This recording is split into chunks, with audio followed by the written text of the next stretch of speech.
ਬੱਚਿਓ, ਮੇਰੇ ਵੱਲੋਂ ਯਾਨੀ ਥਿੰਦ ਜਲਾਲਾਬਾਦੀ ਵੱਲੋਂ ਤੁਹਾਡਾ ਇਸ ਚੈਨਲ 'ਤੇ ਸਵਾਗਤ ਹੈ।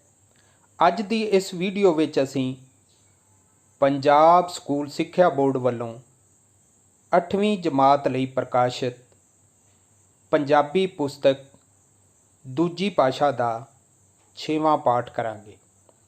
ਇਸ ਪਾਠ ਦਾ ਨਾਂ ਹੈ ਜਨਮ ਦਿਨ ਦੀ ਪਾਰਟੀ ਅਤੇ ਇਸ ਦੇ ਲੇਖਕ ਹਨ ਡਾਕਟਰ ਫਕੀਰ ਚੰਦ ਸ਼ੁਕਲਾ ਜੀ।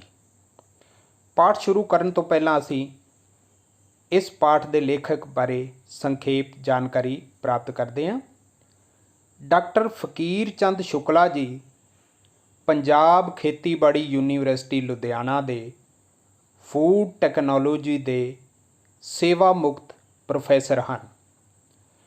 ਡਾਕਟਰ ਸ਼ੁਕਲਾ ਜੀ ਪੰਜਾਬੀ, ਅੰਗਰੇਜ਼ੀ ਅਤੇ ਹਿੰਦੀ 'ਚ ਲਿਖਣ ਵਾਲੇ ਵਿਅੰਗ ਲੇਖਕ ਹਨ ਅਤੇ ਆਪਣੀਆਂ ਬਾਲ ਸਾਹਿਤ ਦੀਆਂ ਲਿਖਤਾਂ ਲਈ ਮਸ਼ਹੂਰ ਹਨ। ਤਾਂ ਬੱਚਿਓ, ਇਹ ਸੀ ਲੇਖਕ ਬਾਰੇ ਸੰਖੇਪ ਜਾਣਕਾਰੀ। ਤੁਸੀਂ ਇਸ ਵੀਡੀਓ ਨੂੰ ਅਖੀਰ ਤੱਕ ਜ਼ਰੂਰ ਵੇਖਣਾ, ਕਿਉਂਕਿ ਤੁਹਾਡੀ ਸਹੂਲਤ ਲਈ ਇਸ ਵੀਡੀਓ ਦੇ ਅਖੀਰ ਵਿੱਚ ਪ੍ਰਸ਼ਨਾਂ ਦੇ ਉੱਤਰ ਦਿੱਤੇ ਗਏ ਹਨ। ਪਾਠ ਸ਼ੁਰੂ ਕਰਨ ਤੋਂ ਪਹਿਲਾਂ ਪਾਠ ਵਿੱਚ ਆਏ ਔਖੇ ਸ਼ਬਦਾਂ ਦੇ ਅਰਥ ਬਾਰੇ ਅਸੀਂ ਜਾਣ ਲੈਂਦੇ ਹਾਂ।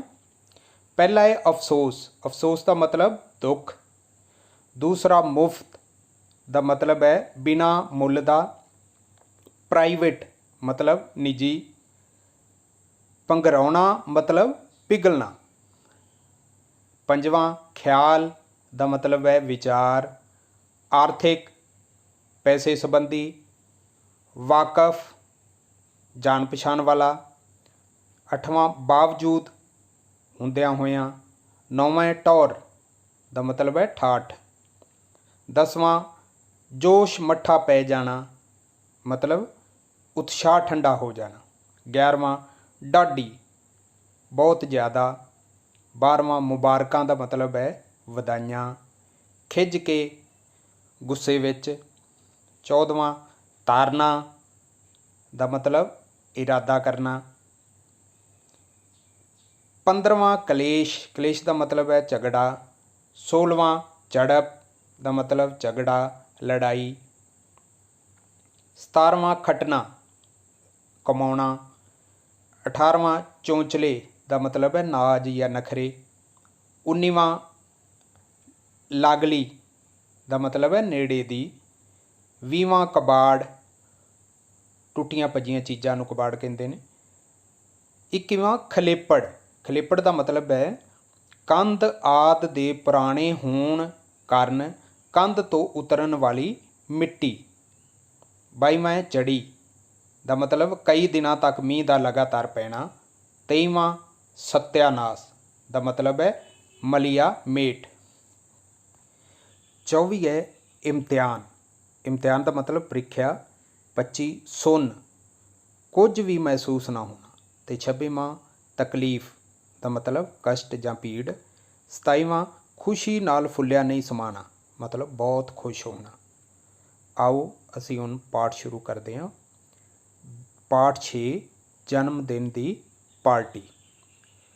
ਅੱਜ ਜਮਾਤ ਵਿੱਚ ਇੱਕ ਵਾਰ ਫੇਰ ਬਰਫੀ ਵੰਡੀ ਗਈ ਸੀ, ਕਿਉਂਕਿ ਪ੍ਰਿੰਸੀ ਦਾ ਜਨਮ ਦਿਨ ਸੀ। ਹਾਲੇ ਪਿਛਲੇ ਹਫਤੇ ਹੀ ਤਾਂ ਚਿੰਟੂ ਨੇ ਜਮਾਤ ਦੇ ਸਾਰੇ ਵਿਦਿਆਰਥੀਆਂ ਨੂੰ ਰਸਗੁੱਲੇ ਖਵਾਏ ਸਨ, ਕਿਉਂਕਿ ਉਸ ਦਿਨ ਉਸ ਦਾ ਜਨਮ ਦਿਨ ਸੀ। ਇਸ ਸਕੂਲ ਵਿੱਚ ਇਸ ਤਰ੍ਹਾਂ ਜਨਮ ਦਿਨ ਮਨਾਉਂਦਿਆਂ ਦੇਖ ਕੇ ਮਿੱਕੀ ਨੂੰ ਖੁਸ਼ੀ ਵੀ ਹੁੰਦੀ ਅਤੇ ਅਫਸੋਸ ਵੀ। ਖੁਸ਼ੀ ਇਸ ਗੱਲ ਦੀ ਕਿ ਮਹੀਨੇ ਵਿੱਚ 2-3 ਵਾਰੀ ਮੁਫਤ ਵਿੱਚ ਹੀ ਕੁਝ ਨਾ ਕੁਝ ਖਾਣ ਲਈ ਮਿਲ ਜਾਂਦਾ ਸੀ। ਕਈ ਵਾਰੀ ਤਾਂ ਇੱਕ ਹਫ਼ਤੇ ਵਿੱਚ ਹੀ 2-3 ਬੱਚਿਆਂ ਦੇ ਜਨਮ ਦਿਨ ਆ ਜਾਂਦੇ ਸਨ। ਪਰ ਅਕਸਰ ਮਿੱਕੀ ਦਾ ਮਨ ਇਹ ਸੋਚ ਕੇ ਉਦਾਸ ਹੋ ਜਾਂਦਾ ਸੀ ਕਿ ਜਦੋਂ ਉਸ ਦਾ ਜਨਮ ਦਿਨ ਆਵੇਗਾ ਤਾਂ ਉਹ ਕੀ ਕਰੇਗਾ। ਉਸ ਦੇ ਮਾਪੇ ਤਾਂ ਇੰਨਾ ਖਰਚ ਨਹੀਂ ਕਰ ਸਕਦੇ, ਉਹ ਤਾਂ ਉਸ ਦੀ ਸਕੂਲ ਦੀ ਫੀਸ ਅਤੇ ਕਾਪੀਆਂ ਕਿਤਾਬਾਂ ਦਾ ਖਰਚਾ ਵੀ ਮੁਸ਼ਕਲ ਨਾਲ ਕਰਦੇ ਸਨ। ਮਿੱਕੀ ਦੇ ਪਿਤਾ ਜੀ ਇੱਕ ਪ੍ਰਾਈਵੇਟ ਕੰਪਨੀ ਵਿੱਚ ਕੰਮ ਕਰਦੇ ਸਨ। ਗਰਮੀ ਦੀ ਰੁੱਤ ਵਿੱਚ ਵੀ ਉਹਨਾਂ ਨੂੰ ਲੋਹਾ ਪੰਘਰਾਉਣ ਵਾਲੀਆਂ ਭੱਠੀਆਂ 'ਤੇ ਕੰਮ ਕਰਨਾ ਪੈਂਦਾ ਸੀ ਅਤੇ ਉਸ ਦੇ ਮਾਤਾ ਜੀ ਸਵੈਟਰ ਜਰਸੀਆਂ ਲਿਆ ਕੇ ਉਹਨਾਂ ਦੇ ਬਟਨ ਲਗਾਉਣ ਦਾ ਕੰਮ ਕਰਦੇ ਸਨ ਤਾਂ ਜੋ ਘਰ ਦੀ ਆਮਦਨ ਵਿੱਚ ਕੁਝ ਵਾਧਾ ਹੋ ਸਕੇ। ਉਹਨਾਂ ਕੋਲ ਮਕਾਨ ਵੀ ਕਿਰਾਏ ਦਾ ਸੀ। ਅਕਸਰ ਮਿੱਕੀ ਦੇ ਮਨ ਵਿੱਚ ਇਹੋ ਜਿਹੇ ਖਿਆਲ ਆਉਂਦੇ ਰਹਿੰਦੇ, ਖਾਸ ਕਰਕੇ ਜਦੋਂ ਕੋਈ ਬੱਚਾ ਜਮਾਤ ਵਿੱਚ ਆਪਣੇ ਜਨਮ ਦਿਨ ਦੀ ਪਾਰਟੀ 'ਤੇ ਮਠਿਆਈ ਵੰਡਦਾ ਤਾਂ ਮਿੱਕੀ ਕਈ ਦਿਨ ਬੇਚੈਨ ਰਹਿੰਦਾ। ਘਰ ਦੀ ਆਰਥਿਕ ਹਾਲਤ ਤੋਂ ਚੰਗੀ ਤਰ੍ਹਾਂ ਵਾਕਫ ਹੋਣ ਦੇ ਬਾਵਜੂਦ ਹਰ ਘੜੀ ਉਸ ਦੇ ਦਿਮਾਗ ਵਿੱਚ ਇਹੋ ਗੱਲ ਘੁੰਮਦੀ ਰਹਿੰਦੀ ਕਿ ਘਰ ਵਾਲੇ ਉਸ ਦਾ ਜਨਮ ਦਿਨ ਕਿਉਂ ਨਹੀਂ ਮਨਾਉਂਦੇ, ਹੋਰ ਵੀ ਤਾਂ ਬਥੇਰਾ ਖਰਚਾ ਕਰਦੇ ਹਨ। ਉਹ ਅਕਸਰ ਸੋਚਦਾ ਕਿ ਜੇ ਉਸ ਦੇ ਘਰ ਵਾਲੇ ਮੰਨ ਜਾਣ ਤਾਂ ਇਸ ਵਾਰ ਆਪਣੇ ਜਨਮ ਦਿਨ 'ਤੇ ਉਹ ਵੀ ਹੋਰਨਾਂ ਬੱਚਿਆਂ ਵਾਂਗ ਜਮਾਤ ਵਿੱਚ ਮਠਿਆਈ ਵੰਡੇ ਅਤੇ ਇਸ ਤਰ੍ਹਾਂ ਉਸ ਦੀ ਜਮਾਤ ਵਿੱਚ ਟੌਰ ਬਣ ਜਾਵੇ। ਪਰ ਘਰ ਦਾ ਖਿਆਲ ਆਉਂਦਿਆਂ ਹੀ ਉਸ ਦਾ ਜੋਸ਼ ਮੱਠਾ ਪੈ ਜਾਂਦਾ। ਪਹਿਲਾਂ ਮਿੱਕੀ ਸਰਕਾਰੀ ਸਕੂਲ ਵਿੱਚ ਪੜ੍ਹਦਾ ਸੀ। ਉੱਥੇ ਸ਼ਾਇਦ ਹੀ ਕਦੇ ਕਿਸੇ ਨੇ ਇਸ ਤਰ੍ਹਾਂ ਪੂਰੀ ਜਮਾਤ ਵਿੱਚ ਮਠਿਆਈ ਵੰਡ ਕੇ ਆਪਣਾ ਜਨਮ ਦਿਨ ਮਨਾਇਆ ਹੋਵੇ। ਵੱਧ ਤੋਂ ਵੱਧ ਜੇ ਕੋਈ ਮੁੰਡਾ ਆਪਣਾ ਜਨਮ ਦਿਨ ਮਨਾਉਂਦਾ ਵੀ ਸੀ ਤਾਂ ਆਪਣੇ 2-4 ਦੋਸਤਾਂ ਨੂੰ ਅੱਧੀ ਛੁੱਟੀ ਵੇਲੇ ਸਕੂਲ ਦੀ ਕੰਟੀਨ ਵਿੱਚੋਂ ਸਮੋਸੇ ਜਾਂ ਟਿੱਕੀਆਂ ਖੁਆ ਦਿੰਦਾ ਸੀ। ਇੰਜ ਤਾਂ ਕਦੇ ਵੀ ਨਹੀਂ ਹੋਇਆ ਸੀ ਕਿ ਸਾਰੀ ਜਮਾਤ ਨੂੰ ਹੀ ਕੁਝ ਖੁਆਇਆ ਜਾਵੇ। ਪਰ 8ਵੀਂ ਪਾਸ ਕਰਨ ਮਗਰੋਂ ਉਸ ਨੂੰ ਚੰਗੇ ਨੰਬਰ ਹਾਸਲ ਕਰਨ ਕਰਕੇ ਇਸ ਸਕੂਲ ਵਿੱਚ ਦਾਖਲਾ ਮਿਲ ਗਿਆ ਸੀ। ਇਸ ਸਕੂਲ ਦੀ ਪੜ੍ਹਾਈ ਭਾਵੇਂ ਪਹਿਲਾਂ ਵਾਲੇ ਸਕੂਲ ਨਾਲੋਂ ਚੰਗੀ ਸੀ, ਪਰ ਜਨਮ ਦਿਨ ਮਨਾਉਣ ਦਾ ਨਵਾਂ ਢੰਗ ਵੇਖ ਕੇ ਮਿੱਕੀ ਨੂੰ ਡਾਢੀ ਹੈਰਾਨੀ ਹੋਈ ਸੀ। ਜਦੋਂ ਸਾਰੇ ਬੱਚੇ ਜਨਮ ਦਿਨ ਵਾਲੇ ਵਿਦਿਆਰਥੀ ਨੂੰ ਇੱਕੋ ਸੁਰ ਵਿੱਚ ਹੈਪੀ ਬਰਥਡੇ ਟੂ ਯੂ ਆਖਦੇ ਤਾਂ ਮਿੱਕੀ ਦੇ ਮਨ ਵਿੱਚ ਆਉਂਦਾ ਕਿ ਕਾਸ਼ ਉਹ ਵੀ ਜਮਾਤ ਵਿੱਚ ਆਪਣਾ ਜਨਮ ਦਿਨ ਮਨਾਵੇ ਅਤੇ ਸਾਰੇ ਜਮਾਤੀ ਖੁਸ਼ ਹੋ ਕੇ ਇਸੇ ਤਰ੍ਹਾਂ ਉਸ ਨੂੰ ਜਨਮ ਦਿਨ ਦੀਆਂ ਮੁਬਾਰਕਾਂ ਦੇਣ। ਆਖਰ ਇੱਕ ਦਿਨ ਉਸ ਨੇ ਆਪਣੇ ਪਾਪਾ ਨੂੰ ਆਪਣੇ ਦਿਲ ਦੀ ਗੱਲ ਦੱਸ ਦਿੱਤੀ। ਤੇਰੀ ਮੱਤ ਤਾਂ ਨਹੀਂ ਮਾਰੀ ਗਈ? ਇੱਥੇ 2 ਵੇਲਿਆਂ ਦੀ ਰੋਟੀ ਦਾ ਫਿਕਰ ਲੱਗਿਆ ਰਹਿੰਦਾ ਹੈ ਤੇ ਤੈਨੂੰ ਜਨਮ ਦਿਨ ਮਨਾਉਣ ਦੀ ਪਈ ਹੈ, ਡੈਡੀ ਨੇ ਰਤਾ ਖਿੱਝ ਕੇ ਕਿਹਾ ਸੀ। ਮੰਮੀ ਨੇ ਵੀ ਉਸ ਨੂੰ ਸਮਝਾਉਂਦਿਆਂ ਆਖਿਆ ਸੀ, ਪੁੱਤ ਤੂੰ ਤਾਂ ਸਿਆਣਾ ਬੱਚਾ ਏ, ਤੈਥੋਂ ਕੋਈ ਲੁਕੋ ਤਾਂ ਹੈ ਨਹੀਂ। ਘਰ ਦੀ ਹਾਲਤ ਤਾਂ ਤੂੰ ਜਾਣਦਾ ਹੀ ਹੈ। ਤੇਰੀ ਪੜ੍ਹਾਈ ਦੇ ਨਾਲ ਮੁੰਨੀ ਦੀ ਪੜ੍ਹਾਈ ਦਾ ਵੀ ਖਰਚਾ ਹੈ। ਉਹਨਾਂ ਦੇ ਸਮਝਾਉਣ ਅਤੇ ਦਲੀਲਾਂ ਦਾ ਮਿੱਕੀ 'ਤੇ ਕੋਈ ਅਸਰ ਨਹੀਂ ਹੋ ਰਿਹਾ ਸੀ। ਉਸ ਨੇ ਤਾਂ ਪੱਕੀ ਧਾਰ ਲਈ ਸੀ ਕਿ ਇਸ ਵਾਰ ਜਨਮ ਦਿਨ ਜ਼ਰੂਰ ਮਨਾਏਗਾ। ਨਾਲੇ ਜਨਮ ਦਿਨ ਕਿਹੜਾ ਰੋਜ਼-ਰੋਜ਼ ਆਉਂਦਾ ਹੈ, ਸਾਲ ਵਿੱਚ ਮਸਾਂ ਇੱਕ ਵਾਰੀ, ਤੇ ਉਹ ਵੀ ਇੰਜ ਸੁੱਕਾ ਲੰਘ ਜਾਵੇ, ਫਿਰ ਤਾਂ ਜਨਮ ਦਿਨ ਹੀ ਨਹੀਂ ਆਉਣਾ ਚਾਹੀਦਾ। ਉਸ ਦੀ ਜਿੱਦ ਨੇ ਜਿਵੇਂ ਘਰ ਵਿੱਚ ਕਲੇਸ਼ ਪਾ ਦਿੱਤਾ ਸੀ। ਐਵੇਂ ਬਿਨਾਂ ਕਿਸੇ ਖਾਸ ਗੱਲ 'ਤੇ ਉਸ ਦੇ ਮੰਮੀ ਪਾਪਾ ਦੀ ਕਈ ਵਾਰ ਝੜਪ ਹੋ ਗਈ ਸੀ। ਮੰਮੀ ਵੀ ਚਾਹੁੰਦੇ ਸਨ ਕਿ ਐਤਕੀ ਜਿਸ ਤਰ੍ਹਾਂ ਮਿੱਕੀ ਚਾਹੁੰਦਾ ਹੈ ਉਵੇਂ ਹੀ ਕਰ ਲਈਏ, ਪਰ ਉਸ ਦੇ ਪਾਪਾ ਆਪਣੀ ਜਗ੍ਹਾ ਸਹੀ ਸਨ। ਇਸ ਤਰ੍ਹਾਂ ਤਾਂ ਇੱਕੋ ਵਾਰੀ ਵਿੱਚ 200-250 ਰੁਪਏ ਖਰਚ ਹੋ ਜਾਣਗੇ। ਆਖਰ ਜਨਮ ਦਿਨ ਤੋਂ ਇੱਕ ਦਿਨ ਪਹਿਲਾਂ ਪਾਪਾ ਕੁਝ ਨਰਮ ਪੈ ਗਏ। ਉਹਨਾਂ ਪਿਆਰ ਨਾਲ ਮਿੱਕੀ ਨੂੰ ਸਮਝਾਉਂਦਿਆਂ ਆਖਿਆ, ਬੇਟੇ, ਐਵੇਂ ਵਾਹ ਵਾਹ ਖੱਟਣ ਲਈ ਜਨਮ ਦਿਨ ਦੀਆਂ ਪਾਰਟੀਆਂ ਕਰਨੀਆਂ ਸਾਡੇ ਵਰਗੇ ਗਰੀਬਾਂ ਦੇ ਵੱਸ ਦੀ ਗੱਲ ਨਹੀਂ। ਇਹ ਤਾਂ ਅਮੀਰਾਂ ਦੇ ਚੋਚਲੇ ਨੇ। ਸਾਡੇ ਵਰਗੇ ਘਰਾਂ ਵਿੱਚ ਤਾਂ 2 ਵੇਲਿਆਂ ਦੀ ਰੋਟੀ ਮੁਸ਼ਕਲ ਨਾਲ ਜੁੜਦੀ ਹੈ। ਫਿਰ ਉਹਨਾਂ ਕਿਹਾ, ਇੰਜ ਕਰ, ਕੁਝ ਅਸੀਂ ਤੇਰੀ ਗੱਲ ਮੰਨ ਲੈਂਦੇ ਹਾਂ ਅਤੇ ਕੁਝ ਤੂੰ ਸਾਡੀ ਮੰਨ ਲੈ। ਆ ਲੈ 50 ਰੁਪਏ ਅਤੇ ਆਪਣੇ 2-4 ਖਾਸ ਦੋਸਤਾਂ ਨੂੰ ਕੱਲ੍ਹ ਪਾਰਟੀ ਕਰ ਲੈ। ਭਾਵੇਂ ਸ਼ਾਮ ਨੂੰ ਘਰ ਬੁਲਾ ਲਈ। ਆਪਣੇ ਘਰ ਦੀ ਹਾਲਤ ਤਾਂ ਤੈਨੂੰ ਪਤਾ ਹੀ ਹੈ। ਸਾਰੀ ਜਮਾਤ ਨੂੰ ਪਾਰਟੀ ਕਰਨਾ ਸਾਡੇ ਵੱਸ 'ਚ ਨਹੀਂ ਹੈ। ਉਹਨਾਂ ਦੇ ਸਮਝਾਉਣ ਨਾਲ ਮਿੱਕੀ ਨੂੰ ਵੀ ਲੱਗਿਆ ਕਿ ਚਲੋ ਐਤਕੀ ਇੰਨਾ ਹੀ ਸਹੀ, ਨਾ ਨਾਲੋਂ ਤਾਂ ਕੁਝ ਚੰਗਾ ਹੀ ਹੈ। ਸਾਰੀ ਜਮਾਤ ਨੂੰ ਪਾਰਟੀ ਦੇਣ ਬਾਰੇ ਅਗਲੀ ਵਾਰੀ ਸੋਚ ਲਵਾਂਗੇ। ਇਸ ਤਰ੍ਹਾਂ ਉਸ ਮਨ ਹੀ ਮਨ ਫੈਸਲਾ ਕਰ ਲਿਆ ਸੀ ਕਿ ਕੱਲ੍ਹ ਸ਼ਾਮ ਨੂੰ ਉਹ ਆਪਣੇ ਕੁਝ ਖਾਸ ਮਿੱਤਰਾਂ ਨੂੰ ਘਰੇ ਬੁਲਾ ਕੇ ਪਾਰਟੀ ਕਰ ਲਵੇਗਾ। ਉਹ ਸੋਚਣ ਲੱਗਿਆ ਕਿ ਕਿਸ ਕਿਸ ਨੂੰ ਬੁਲਾਵੇ। ਚਿੰਟੂ ਅਤੇ ਸੋਨੂ ਨੂੰ ਤਾਂ ਜ਼ਰੂਰ ਬੁਲਾਏਗਾ।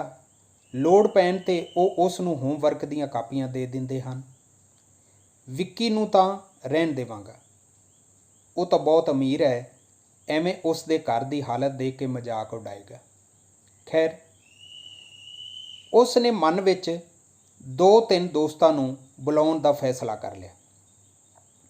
ਜਨਮ ਵਾਲੇ ਦਿਨ ਜਦੋਂ ਉਹ ਕੁਝ ਖਾਣ ਪੀਣ ਦਾ ਸਮਾਨ ਲਿਆਉਣ ਲਈ ਘਰੋਂ ਬਾਹਰ ਨਿਕਲਿਆ ਤਾਂ ਉਸ ਵੇਲੇ ਕਾਲੇ ਬੱਦਲ ਛਾਏ ਹੋਏ ਸਨ।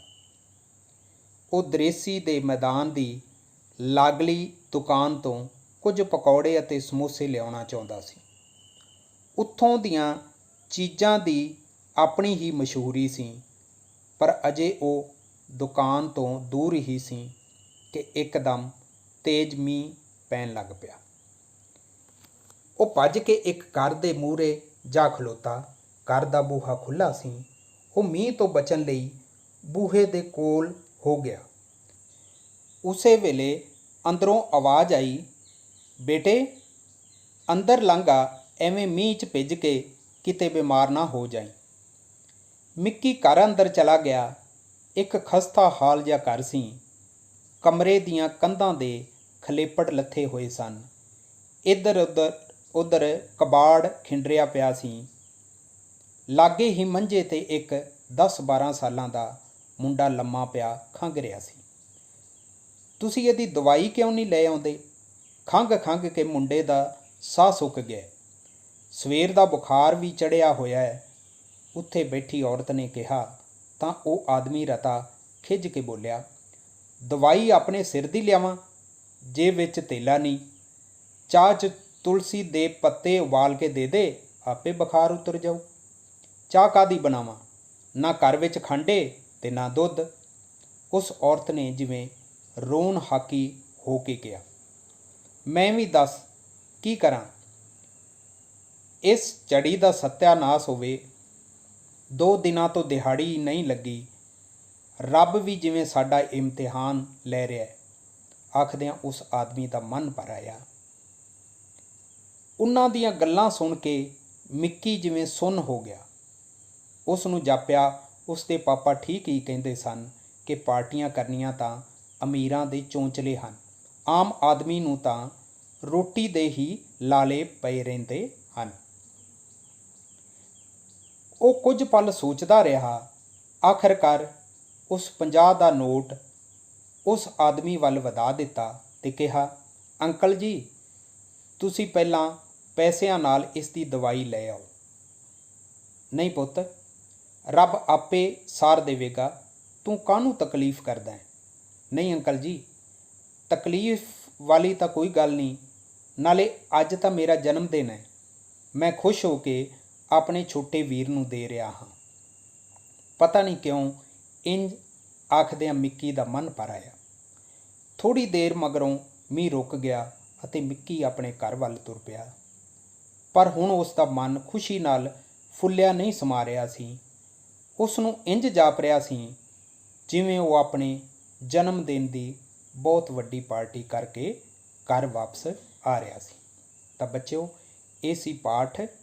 इस पाठ दे विच किस तरह लेखक ने समझाया है कि सानू फजूल खर्ची नहीं करनी चाहिए। फजूल खर्ची करन नालों सानू किसी लोड़वंद किसी जरूरतमंद की मदद कर देनी चाहिए है। तो ये सी पाठ। आओ अगे असी अभ्यास दे प्रश्न करते हैं, प्रश्नों के उत्तर। अभ्यास के प्रश्न उत्तर। पहला प्रश्न है छोटे प्रश्नों के उत्तर। प्रश्न ऊड़ा, किस दे जन्मदिन ते जमात विच बर्फी वंडी गई? उत्तर है प्रिंसी दे जन्मदिन ते जमात विच बर्फी वंडी गई। प्रश्न दूजा, मिक्की क्यों उदास हुंदा सी? उत्तर है मिक्की दा मन ये सोच के उदास हो जाता सी कि जदों उसका जन्मदिन आवेगा तो वह की करेगा, क्योंकि उसके मापे इन्ना खर्चा नहीं कर सकते सन। प्रश्न तीजा, मिक्की दे पिता जी की काम करते सन? उत्तर है मिक्की दे पिता जी एक प्राइवेट कंपनी विच लोहा पंगराउण वालियां पट्ठियां ते काम करते सन। प्रश्न चौथा, मिक्की दा जन्मदिन क्यों नहीं सी मनाया जाता? उत्तर मिक्की दे घर की आर्थिक हालत ठीक नहीं सी, इस करके मिक्की दा जन्मदिन नहीं सी मनाया जाता। प्रश्न पंजवां, मिक्की ने पैसिਆਂ नाल किस दी मदद की? उत्तर है मिक्की ने पैसिਆਂ नाल एक गरीब परिवार की मदद की जिन्हां कोल अपने बीमार बच्चे की दवाई लियाउण लई पैसे नहीं सन। अगे असी दूसरा क्वेश्चन करते हैं। दूसरा प्रश्न है हेठ लिखे वाकां विच सही ते ठीक ते सही अते गलत ते कांटे दा निशान लगाओ। पहला वाक है स्कूल विच मिक्की दा जन्मदिन मनाया जा रहा सी। तो स्कूल विच मिक्की दा जन्मदिन मनाया रहा सी, ठीक है या गलत? गलत है। दूसरा है मिक्की दे पिता जी स्कूल अध्यापक सन। ये वाक भी गलत है। तीसरा है पहला मिक्की स्कूल सरकारी स्कूल विच पढ़दा सी। ये ठीक है। चौथा मिक्की ने अपने जन्मदिन ते गरीब परिवार की सहायता की। तो चौथा वाक ठीक है। पंजवां वाक है मिक्की नूं गरीब की मदद करके बहुत चंगा प्रतीत होया। तो पंजवां भी ठीक है। अगे तीसरा खाली थावां भरो। कंपनी, सियाणा, बुलाउण, दवाई, सोचदा। तो पहली खाली थां है उसने 2-3 दोस्तां नूं बुलाउण दा फैसला कर लिया। तो पहली खाली थां विच बुलाउण लिखना है असीं। दूसरा है तुसी इस दी दवाई क्यों नहीं लियाउंदे? तो दूसरी खाली थां च दवाई लिखना है। तीजा वो कुछ पल सोचदा रहा। तो तीजी खाली थां च सोचदा। चौथा मिक्की दे पिता जी प्राइवेट कंपनी विच काम करते सन। तो चौथी खाली थां विच कंपनी लिखना है। पंजवां तू तां सियाणा बच्चा है। तो पंजवीं खाली थां दे विच डैश की जगह ते सियाणा लिखना। चौथा है लिंग बदलो, जिवें पिता, माता, दोस्त तो सहेली, विद्यार्थी, विद्यार्थन, अध्यापक, अध्यापका ते मुंडा तो कुड़ी। पंजवां प्रश्न है विस्तार सहित उत्तर दिओ। प्रश्न पहला प्रिंसी दा जन्मदिन किस तरह मनाया जा रहा सी? उत्तर प्रिंसी दा जन्मदिन सारी जमात विच बर्फी वंड के मनाया जा रहा सी। दूसरा प्रश्न मिक्की दे घर की हालत किस तरह की सी? उत्तर मिक्की दे घर की हालत बहुत वधिया नहीं सी। उसके पिता जी एक प्राइवेट कंपनी विच काम करते सन। उसके माता जी स्वेटर, जर्सियां ते बटन लगाउण दा काम करते सन। वो किराए के मकान विच रहिंदे सन। उसके मापे उसकी फीस ਅਤੇ ਕਿਤਾਬਾਂ ਕਾਪੀਆਂ ਦਾ ਖਰਚਾ ਵੀ ਬੜੀ ਮੁਸ਼ਕਿਲ ਨਾਲ ਕਰਦੇ ਸਨ। ਪ੍ਰਸ਼ਨ ਨੰਬਰ 3, ਮਿੱਕੀ ਦਾ ਜਨਮ ਦਿਨ ਨਾ ਮਨਾਉਣ ਬਾਰੇ ਮਾਪੇ ਉਸ ਨੂੰ ਕਿਸ ਤਰ੍ਹਾਂ ਸਮਝਾਉਂਦੇ ਸਨ? ਉੱਤਰ, ਮਿੱਕੀ ਦਾ ਜਨਮ ਦਿਨ ਨਾ ਮਨਾਉਣ ਬਾਰੇ ਮਾਪੇ ਉਸ ਨੂੰ ਸਮਝਾਉਂਦੇ ਸਨ ਕਿ ਉਹਨਾਂ ਦੇ ਘਰ ਹਰ ਵੇਲੇ 2 ਵੇਲਿਆਂ ਦੀ ਰੋਟੀ ਦਾ ਫਿਕਰ ਲੱਗਾ ਰਹਿੰਦਾ ਹੈ। ਉਸ ਦੀ ਪੜ੍ਹਾਈ ਦੇ ਨਾਲ ਨਾਲ ਉਸ ਦੀ ਭੈਣ ਮੁੰਨੀ ਦੀ ਪੜ੍ਹਾਈ ਦਾ ਵੀ ਖਰਚਾ ਹੈ ਅਤੇ ਉਹਨਾਂ ਦੀ ਆਰਥਿਕ ਹਾਲਤ ਬਹੁਤ ਵਧੀਆ ਨਹੀਂ ਹੈ। ਮਿੱਕੀ ਦੇ ਪਿਤਾ ਜੀ ਤਾਂ ਉਸ ਨੂੰ ਗੁੱਸੇ ਵਿੱਚ ਸਮਝਾਉਂਦੇ ਹਨ, ਪਰ ਮਾਤਾ ਜੀ ਉਸ ਨੂੰ ਪਿਆਰ ਨਾਲ ਸਮਝਾ ਰਹੇ ਸਨ। ਅੱਗੇ ਅਸੀਂ ਚੌਥਾ ਕੁਐਸਚਨ ਕਰਦੇ ਹਾਂ। ਚੌਥਾ ਪ੍ਰਸ਼ਨ ਹੈ, ਮਾਤਾ ਪਿਤਾ ਵੱਲੋਂ ਦਿੱਤੇ 50 ਰੁਪਇਆਂ ਨਾਲ ਆਖਰ ਮਿੱਕੀ ਨੇ ਆਪਣਾ ਜਨਮ ਦਿਨ ਕਿਸ ਤਰ੍ਹਾਂ ਮਨਾਉਣਾ ਚਾਹਿਆ? ਉੱਤਰ ਹੈ, ਮਾਤਾ ਪਿਤਾ ਵੱਲੋਂ ਦਿੱਤੇ 50 ਰੁਪਇਆਂ ਨਾਲ ਆਖਰ ਮਿੱਕੀ ਨੇ ਆਪਣਾ ਜਨਮ ਦਿਨ ਆਪਣੇ ਕੁਝ ਖਾਸ ਮਿੱਤਰਾਂ ਨੂੰ ਘਰੇ ਬੁਲਾ ਕੇ ਪਾਰਟੀ ਕਰਕੇ ਮਨਾਉਣਾ ਚਾਹਿਆ। ਜਨਮ ਦਿਨ ਵਾਲੇ ਦਿਨ ਉਹ ਖਾਣ ਪੀਣ ਦਾ ਸਮਾਨ ਬਾਹਰੋਂ ਲਿਆ ਕੇ ਆਪਣੇ ਮਿੱਤਰਾਂ ਨੂੰ ਪਾਰਟੀ ਕਰਨ ਲਈ ਰਾਜੀ ਹੋ ਗਿਆ। ਪ੍ਰਸ਼ਨ 5ਵਾਂ, ਮਿੱਕੀ ਨੇ ਆਪਣੇ ਜਨਮ ਦਿਨ 'ਤੇ ਗਰੀਬ ਪਰਿਵਾਰ ਦੀ ਕਿਸ ਤਰ੍ਹਾਂ ਮਦਦ ਕੀਤੀ? ਉੱਤਰ, ਜਦੋਂ ਮਿੱਕੀ ਆਪਣਾ ਜਨਮ ਦਿਨ ਮਨਾਉਣ ਲਈ ਖਾਣ ਪੀਣ ਦਾ ਸਮਾਨ ਲੈਣ ਲਈ ਬਾਹਰ ਗਿਆ ਤਾਂ ਤੇਜ਼ ਮੀਂਹ ਪੈਣ ਲੱਗ ਪਿਆ ਤੇ ਉਹ ਇੱਕ ਘਰ ਦੇ ਬੂਹੇ ਮੂਹਰੇ ਖਲੋ ਗਿਆ। ਉਸ ਘਰ ਇੱਕ ਬੱਚਾ ਬਿਮਾਰ ਪਿਆ ਸੀ ਤੇ ਉਸ ਦੇ ਮਾਪਿਆਂ ਕੋਲ ਨਾ ਹੀ ਦਵਾਈ ਲਿਆਉਣ ਲਈ ਪੈਸੇ ਸੀ ਤੇ ਨਾ ਹੀ ਉਹਨਾਂ ਕੋਲ ਖਾਣ ਲਈ ਕੁਝ ਸੀ। ਇਹ ਸਭ ਵੇਖ ਕੇ ਮਿੱਕੀ ਨੂੰ ਆਪਣੇ ਪਾਪਾ ਦੀਆਂ ਗੱਲਾਂ ਚੇਤੇ ਆ ਗਈਆਂ। ਕੁਝ ਪਲ ਸੋਚ ਕੇ ਉਸ ਨੇ 50 ਰੁਪਏ ਬੱਚੇ ਦੇ ਪਾਪਾ ਨੂੰ ਦੇ ਦਿੱਤੇ ਤੇ ਦਵਾਈ ਲਿਆਉਣ ਲਈ ਕਿਹਾ। ਇਸ ਤਰ੍ਹਾਂ ਮਿੱਕੀ ਨੇ ਇੱਕ ਗਰੀਬ ਪਰਿਵਾਰ ਦੀ ਮਦਦ ਕਰਕੇ ਆਪਣਾ ਜਨਮ ਦਿਨ ਮਨਾਇਆ। 6ਵਾਂ ਪ੍ਰਸ਼ਨ ਹੈ, ਹੇਠ ਲਿਖੇ ਸ਼ਬਦਾਂ ਨੂੰ ਹਿੰਦੀ ਅਤੇ ਅੰਗਰੇਜ਼ੀ ਵਿੱਚ ਲਿਖੋ। ਪਹਿਲਾ ਹੈ ਇੱਕ ਵਾਰ, ਹਿੰਦੀ ਵਿੱਚ ਕਹਿੰਦੇ ਨੇ ਏਕ ਬਾਰ, ਅੰਗਰੇਜ਼ੀ ਵਿੱਚ ਵੰਸ। ਦੂਸਰਾ ਮੁਫਤ, ਅੰਗਰੇਜ਼ੀ ਵਿੱਚ ਹਿੰਦੀ ਵਿੱਚ ਮੁਫਤ, ਅੰਗਰੇਜ਼ੀ ਵਿੱਚ ਫ੍ਰੀ ਕਹਿੰਦੇ ਨੇ। ਤੀਸਰਾ ਹੈ ਜਨਮ ਦਿਨ, ਹਿੰਦੀ ਵਿੱਚ ਜਨਮ ਦਿਨ ਹੀ, ਅੰਗਰੇਜ਼ੀ ਵਿੱਚ ਬਰਥਡੇ। ਚੌਥਾ ਹੈ ਘਰ, ਹਿੰਦੀ ਵਿੱਚ ਵੀ ਘਰ ਕਹਿੰਦੇ ਤੇ ਅੰਗਰੇਜ਼ੀ ਵਿੱਚ ਹਾਊਸ ਜਾਂ ਹੋਮ। ਪੰਜਵਾਂ ਪਾਰਟੀ, ਹਿੰਦੀ ਵਿੱਚ ਵੀ ਪਾਰਟੀ, ਇੰਗਲਿਸ਼ ਵਿੱਚ ਵੀ ਪਾਰਟੀ। ਛੇਵਾਂ ਮਿੱਤਰ, ਹਿੰਦੀ ਵਿੱਚ ਮਿੱਤਰ ਤੇ ਇੰਗਲਿਸ਼ ਵਿੱਚ ਫਰੈਂਡ। ਅੱਗੇ 7ਵਾਂ ਪ੍ਰਸ਼ਨ ਹੈ, ਹੇਠ ਲਿਖੇ ਸ਼ਬਦਾਂ ਨੂੰ ਵਾਕਾਂ ਵਿੱਚ ਵਰਤੋ।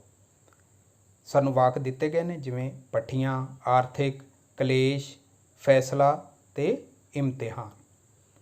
ਪਹਿਲਾ ਪੱਠੀਆਂ ਦਾ ਮਤਲਬ ਹੈ ਇੱਕ ਪ੍ਰਕਾਰ ਦਾ ਟੋਇਆ ਜਿਸ ਵਿੱਚ ਅੱਗ ਬਾਲੀ ਜਾਂਦੀ ਹੈ। ਮਿੱਕੀ ਦੇ ਪਾਪਾ ਨੂੰ ਗਰਮੀ ਵਿੱਚ ਵੀ ਪੱਠੀਆਂ 'ਤੇ ਕੰਮ ਕਰਨਾ ਪੈਂਦਾ ਹੈ। ਅੱਗੇ ਦੂਸਰਾ ਹੈ ਆਰਥਿਕ, ਮਤਲਬ ਪੈਸੇ ਸੰਬੰਧੀ। ਵਾਕ ਹੈ, ਮਿੱਕੀ ਦੇ ਘਰ ਦੀ ਆਰਥਿਕ ਹਾਲਤ ਚੰਗੀ ਨਹੀਂ ਸੀ। ਤੀਸਰਾ ਕਲੇਸ਼, ਕਲੇਸ਼ ਦਾ ਮਤਲਬ ਹੈ ਝਗੜਾ। ਮਿੱਕੀ ਦੀ ਜਿੱਦ ਨੇ ਘਰ ਵਿੱਚ ਕਲੇਸ਼ ਪਾ ਦਿੱਤਾ ਸੀ। ਚੌਥਾ ਫੈਸਲਾ, ਫੈਸਲਾ ਦਾ ਮਤਲਬ ਪੱਕਾ ਇਰਾਦਾ। ਵਾਕ ਦਾ ਮਿੱਕੀ ਨੇ ਘਰ ਵਿੱਚ ਹੀ 2-4 ਦੋਸਤਾਂ ਨੂੰ ਪਾਰਟੀ ਦੇਣ ਦਾ ਫੈਸਲਾ ਕੀਤਾ। ਪੰਜਵਾਂ ਇਮਤਿਹਾਨ, ਇਮਤਿਹਾਨ ਦਾ ਮਤਲਬ ਪ੍ਰੀਖਿਆ। ਵਾਕ ਦਾ ਬੱਚੇ ਇਮਤਿਹਾਨਾਂ ਵਿੱਚ ਖੂਬ ਦਿਲ ਲਗਾ ਕੇ ਪੜ੍ਹਦੇ ਹਨ। ਤਾਂ ਬੱਚਿਓ, ਇਹ ਸੀ ਪਾਠ। ਮੈਨੂੰ ਪੂਰੀ ਉਮੀਦ ਹੈ ਕਿ ਤੁਹਾਨੂੰ ਚੰਗੀ ਤਰ੍ਹਾਂ ਸਮਝ ਆ ਗਿਆ ਹੋਵੇਗਾ। ਬੱਚਿਓ, ਜੇਕਰ ਤੁਹਾਨੂੰ ਇਹ ਵੀਡੀਓ ਚੰਗੀ ਲੱਗੀ ਤਾਂ ਇਸ ਨੂੰ ਲਾਈਕ ਕਰਨਾ ਅਤੇ ਸ਼ੇਅਰ ਕਰ ਦੇਣਾ, ਤਾਂ ਕਿ ਹੋਰ ਬੱਚੇ ਵੀ ਇਸ ਤੋਂ ਫਾਇਦਾ ਉਠਾ ਸਕਣ। ਮੇਰੇ ਚੈਨਲ ਨੂੰ ਸਬਸਕ੍ਰਾਈਬ ਕਰ ਲੈਣਾ ਅਤੇ ਬੈਲ ਆਈਕਨ ਵਾਲਾ ਬਟਨ ਦਬਾ ਲੈਣਾ, ਤਾਂ ਕਿ ਜਿੰਨੀਆਂ ਵੀ ਆਉਣ ਵਾਲੀਆਂ ਵੀਡੀਓ ਨੇ ਉਹ ਤੁਹਾਡੇ ਤੱਕ ਆਸਾਨੀ ਨਾਲ ਪਹੁੰਚ ਸਕਣ। ਧੰਨਵਾਦ।